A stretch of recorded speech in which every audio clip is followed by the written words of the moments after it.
So I think CEOs have always got the challenge of trying to balance their different stakeholder groups and what they want most at any particular point in time. I think at the moment across Asia we're seeing some real shifts. Obviously in every geography, transparency is exposing all companies to much more scrutiny by consumers and by government. I think in some parts of Asia what we're also seeing, which has taken a couple of decades to really materialise, is also shareholder pressure.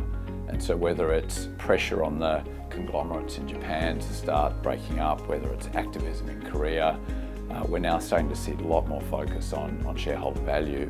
And we believe that will lead to quite a significant reconfiguration of who owns what in a lot of those markets and see the emergence of more traditional industries.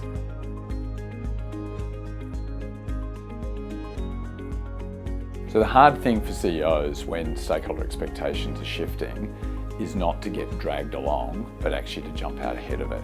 And that's difficult because at the same point at which governments may be wanting certain action or community groups may be wanting certain action, for example, a change in pricing of energy for more disadvantaged customers, for shareholders, they'll be looking and saying, well, why are you giving away our money to the community?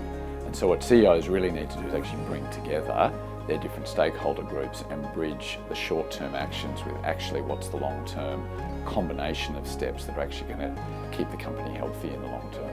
So actually some of the most interesting innovation that's technology-based is coming from Asia. And I don't just mean on the manufacturing side, which for many years there's been sort of real leadership, but actually now on the consumer side of things as well.